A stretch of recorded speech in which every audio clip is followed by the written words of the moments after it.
대법원 2016년 11월 10일 선고 2014-54366 판결입니다. 소송 서류를 송달받을 본인과 당해 소송에 관하여 이해의 대립 내지 상반된 이해관계가 있는 수령 대행인에게 보충 송달을 할 수 있는지 여부에 대해서 소극적으로 본 판례입니다. 사안을 보도록 하겠습니다.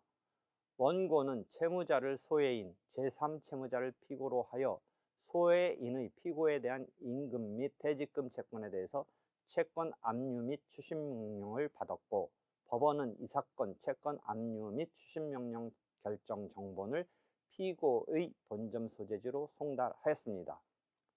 이 사건 채권 압류 및 추심명령의 채무자이자 피고의 사무원인 소해인이 위 장소에서 이를 수령하였으나 피고의 대표이사에게 전달하지 않았습니다. 원고는 이 사건 채권 압류 및 추심명령을 근거로 피고를 상대로 추심금 청구의소를 제기하였습니다. 원고는 이 사건 채권 압류 및 추심명령을 근거로 피고를 상대로 추심금 청구의소를 제기하였는데 제1심 법원은 피고의 본점 소재지로 소장 부본 등을 송달하였고, 소해인이 피고의 사무원으로서 위 장소에서 위 소송 서류를 수령하였습니다. 어떤 사안이냐면 원고가 채권 압류 및 추심명령에 대한 것을 근거로 추심금 청구 소송을 제기했는데, 그 소장 부본이 이 중간에 소해인이 채무자였던 소해인이 이 소장 부본을 소해인이 피고의 사무원으로서 수령한 사안입니다. 제1심 법원은 피고가 소장 부본 송달일로부터 30일 이내에 답변서를 제출하지 아니하자 변론 없이 원고 승소 판결을 선고하고 피고의 본점 소재지로 1심 판결을 정본을 송달하였습니다. 피고의 30일 이내에 답변서가 안 나왔기 때문에 256조 민사법 257조 등에 따른 무변론 판결이 있었고, 그 무변론 원고 승소 판결이 피고의 본점 소재지로 송달되었는데, 위 판결 정본도 역시 소해인이 피고의 사무원으로서 이를 보충 송달의 방식으로 수령한 것입니다. 한편 소해인은 위와 같이 수령한 소송 서류와 1심 판결 정본을 피고의 대표이사에게 전달하지 않았습니다. 즉 피고 내지는 피고의 대표이사에게 전달되지 않았기 때문에 결과적으로 피고는 이 소송 제기 등에 대한 또는 소송의 진행에 대한 정보가 전달되지 않았다라는 상황입니다. 이후 피고의 대표이사는 이 사건 제1심 기록을 열람하였고 추후 보완 항소장을 제1심 법원에 제출하였습니다.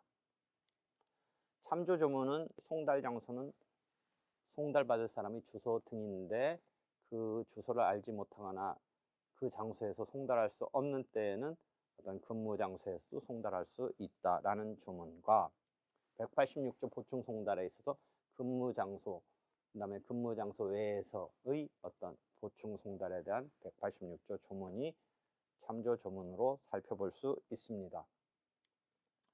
쟁점은 원고는 소송 서류는 모두 피고의 사무원인 소해인이 수령하였으므로 이를 피고의 대표이사 등에게 전달하지 않았다 하더라도 그 송달은 모두 유효하고, 피고는 판결문을 송달받고도 항소기간 내 항소를 제기하지 않았으며 그 기간을 준수하지 못한 데 피고에게 책임질 수 없는 사유가 있다고 보기 어려우므로 피고의 추한 항소는 부적법하다고 주장하는 것입니다. 피고에게 책임질 수 없는 사유가 있다면 이제 추후 보완 항소를 할 수 있는데, 이 경우는 그런 경우가 아니다라는 주장입니다. 이에 대해서 피고는 사건 추심명령의 당사자인 소해인에 대한 송달은 부적법할 뿐만 아니라 이를 피고에게 전달하지 않아서 피고가 책임질 수 없는 사유로 말미암아 항소기간을 준수하지 못하였던 것이므로 이 사건 추후 보완 항소는 적법하다라고 주장하는 것입니다. 민사소송법 186조 1항 보충송달 제도를 볼 때 이 보충송달 제도는 본인이 아닌 그의 사무원, 피용자 또는 동거인, 즉 수령대행인이 서류를 수령하여도 그의 지능과 객관적인 지위, 본인과의 관계 등에 비춰서 사회 통념상 본인에게 서류를 전달할 것이라는 합리적 기대를 전제로 하는 규정이다 이러한 보충 송달은 그런 합리적 기대를 전제로 한다. 본인과 수령 대행 사이에 해당 소송에 관해서 이해 대립 내지 상반된 이해관계가 있다라면 이런 보충 송달의 합리적 기대를 할 수 있는지 여부 해서 보충 송달의 적법 여부가 쟁점이 된 것입니다.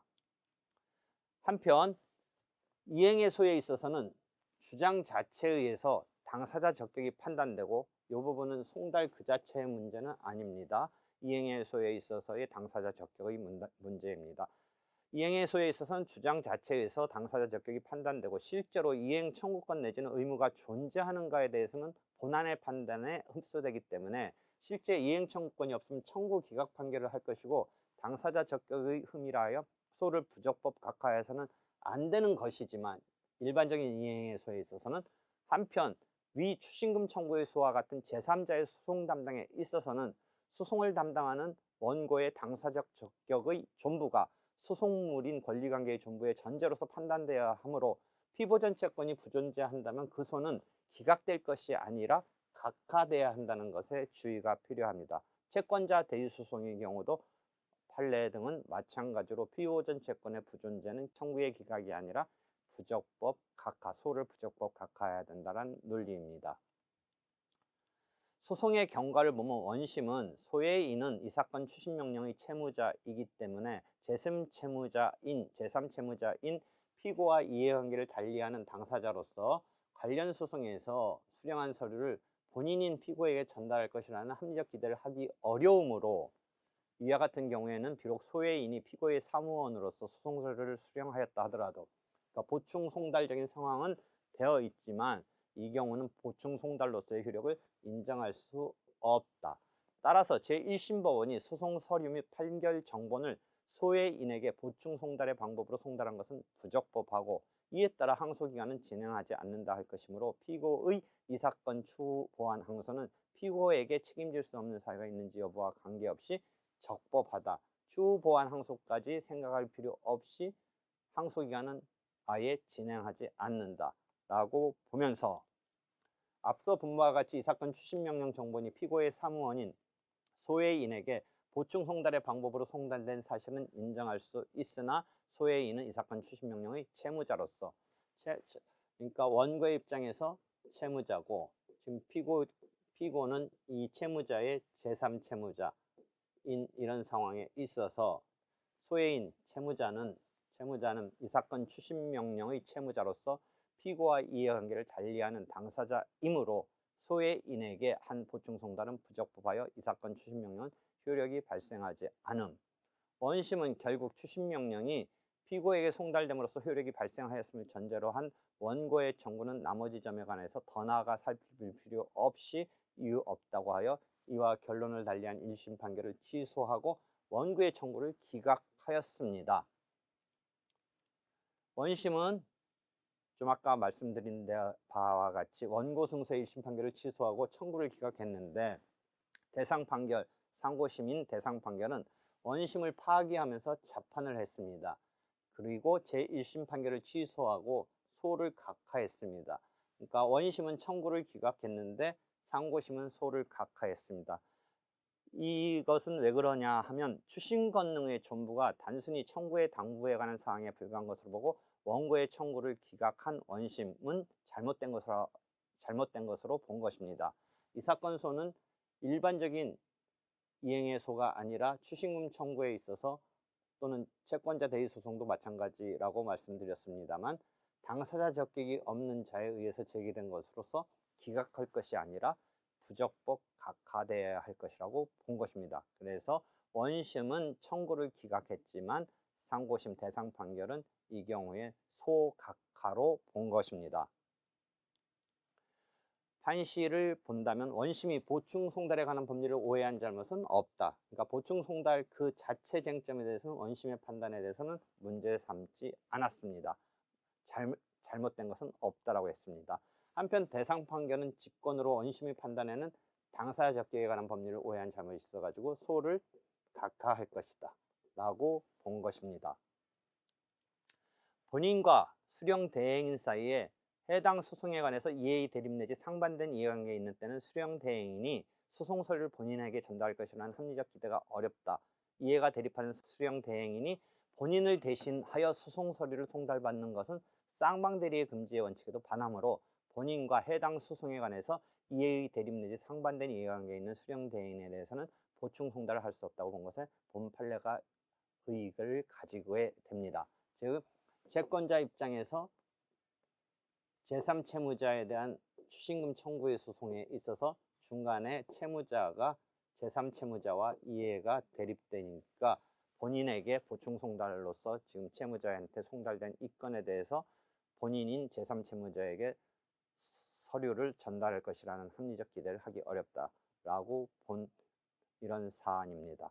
이 부분에 대해서는 원심과 상고심 대상 판결이 문제가 지금 같이 보고 있는데, 그러나 생각컨대 수령 대행인이 사리를 분별할 지능이 없는 등과 같이 보충 송달의 형식적 요건을 결여할 때에는 물론 송달이 부여가 되겠지만 원칙에 따라 외형상 법정의 요건을 충족하고 있다면 사무원, 동거자 등의 수령 대행인에게 서류를 교부한 시점에 송달의 효력이 생기고 송달받을 사람에게 그 서류가 실제로 전달되었는지 여부는 송달의 효력에 관계없는 것이고 이해의 대립 내지 상반된 이해관계로부터 소송 서류의 전달을 합리적으로 기대할 수 없는 사람에 대한 보충 송달에 대해 무효로 할 것은 아니라고 생각합니다.